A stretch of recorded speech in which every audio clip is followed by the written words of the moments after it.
Il était une fois, dans un petit village paisible de Provence, une situation qui défrayait la chronique depuis des mois.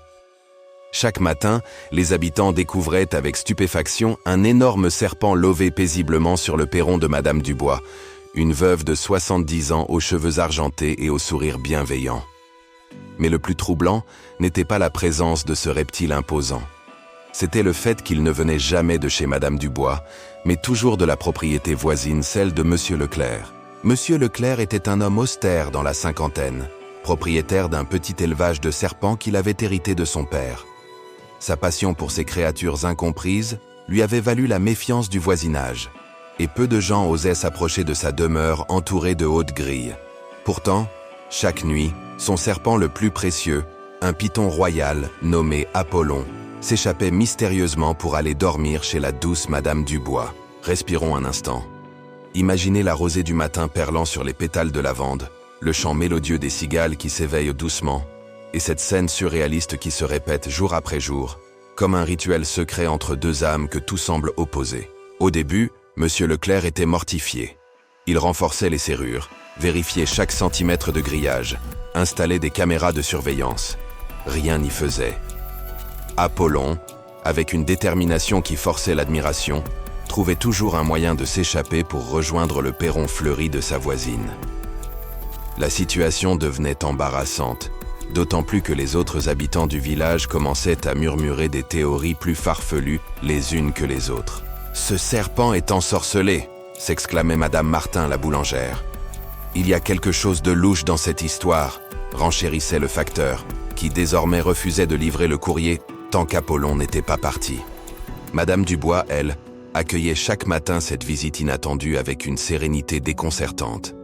Elle avait installé un petit coussin moelleux à côté de son fauteuil en osier et servait son thé du matin en murmurant quelques mots doux à son hôte inhabituel.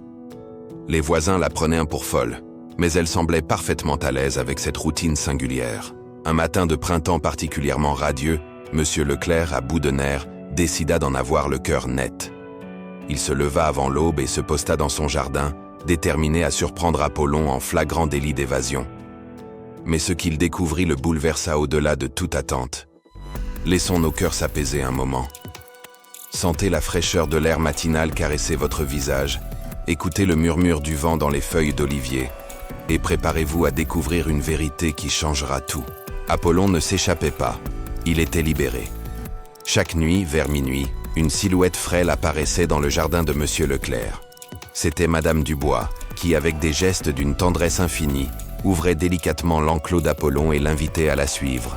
Le serpent, comme hypnotisé par cette présence bienveillante, la suivait docilement jusqu'à sa demeure. Monsieur Leclerc, caché derrière un buisson de romarin, sentit son cœur se serrer. Il ne comprenait pas ce qu'il voyait, mais une émotion étrange l'envahissait. Le lendemain matin, rassemblant tout son courage, il frappa à la porte de sa voisine. « Madame Dubois », commença-t-il d'une voix hésitante, « je dois vous parler d'Apollon. » La vieille dame l'invita à s'asseoir dans son petit salon fleuri, où Apollon reposait paisiblement sur son coussin habituel.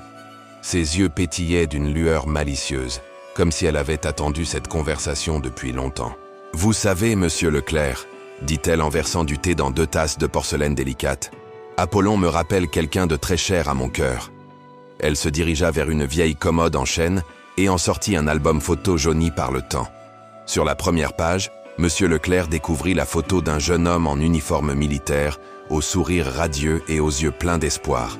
« Mon fils Pierre », murmura-t-elle avec une tendresse infinie. « Il est parti à la guerre il y a 40 ans.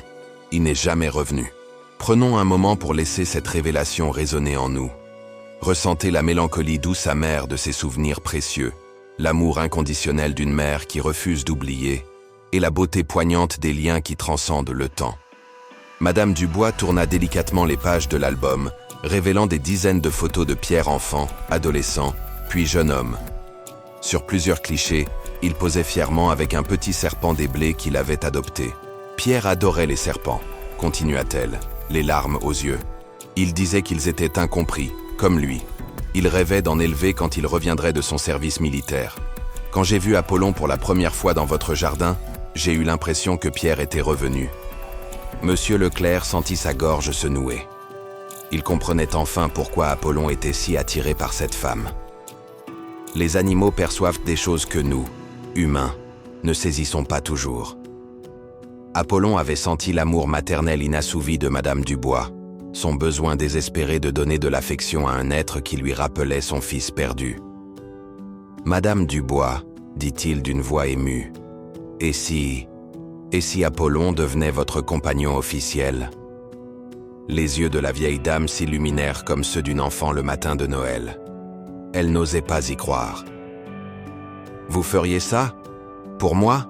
Pour vous, pour Apollon et pour Pierre ?» répondit Monsieur Leclerc en lui prenant doucement la main. « Je pense qu'Apollon a choisi sa nouvelle famille. Respirons ensemble cette vague d'émotions pures. Sentez la chaleur de cette générosité spontanée, la joie de voir deux âmes solitaires se retrouver et la magie de ces instants où l'humanité révèle sa plus belle facette. » À partir de ce jour, Apollon devint officiellement le compagnon de Madame Dubois. Monsieur Leclerc lui apporta tout le nécessaire pour prendre soin du serpent et prit l'habitude de passer chaque après-midi chez sa voisine pour partager un thé et surveiller la santé d'Apollon. Ces visites quotidiennes transformèrent peu à peu deux existences solitaires. Madame Dubois retrouva la joie de s'occuper d'un être vivant, de lui prodiguer des soins attentionnés, de lui parler comme elle parlait autrefois à Pierre. Monsieur Leclerc, lui, découvrit les joies de l'amitié sincère et de la conversation partagée. Le village, témoin de cette métamorphose, commença à voir d'un autre œil ce trio improbable. Les enfants, d'abord effrayés, venaient maintenant écouter les histoires que leur racontait Madame Dubois sur son petit-fils Apollon. Le facteur avait repris ses tournées normales, et même Madame Martin la boulangère apportait parfois des petits gâteaux pour accompagner le thé de l'après-midi. Un an plus tard, lors de la fête du village, Monsieur Leclerc fit une annonce qui surprit tout le monde. Il avait décidé de transformer sa propriété en centre d'éducation sur les reptiles, avec Madame Dubois comme guide officiel. Leur mission, faire découvrir aux gens que ces créatures incomprises méritent notre respect et notre protection. Les serpents, comme les humains, déclara Madame Dubois lors de l'inauguration, Apollon lové autour de ses épaules, ont juste besoin d'amour et de compréhension pour révéler leur vraie nature. Savourons ensemble ce moment de pure félicité. Visualisez ces visages souriants, cette communauté réconciliée et cette leçon magnifique qui flotte dans l'air comme un parfum de bonheur partagé. L'histoire d'Apollon, de Madame Dubois et de Monsieur Leclerc devint légendaire dans la région. Des visiteurs venèrent de loin pour rencontrer ce serpent extraordinaire qui avait réuni deux cœurs solitaires et transformé tout un village. Apollon, lui, coulait des jours paisibles entre son coussin moelleux et les câlins de sa maman adoptive, prouvant que l'amour n'a pas de forme prédéfinie. Aujourd'hui encore, si vous passez par ce petit village de Provence, vous pourrez voir Madame Dubois, désormais 80 ans, prendre son thé matinal accompagné d'Apollon et de Monsieur Leclerc. Trois âmes qui ont trouvé leur famille dans les circonstances les plus inattendues, rappelant à tous que les plus belles histoires d'amour ne sont pas toujours celles qu'on imagine. Car parfois, il suffit d'ouvrir son cœur à l'inattendu pour découvrir que l'amour véritable peut prendre 1000 formes, même celle d'un serpent qui choisit de dormir chez la voisine. Si cette histoire vous a touché, n'hésitez pas à vous abonner à Contes et Vies pour découvrir d'autres récits inspirants qui illumineront votre quotidien et vous rappelleront que la vie réserve toujours de belles surprises à ceux qui savent regarder avec le cœur.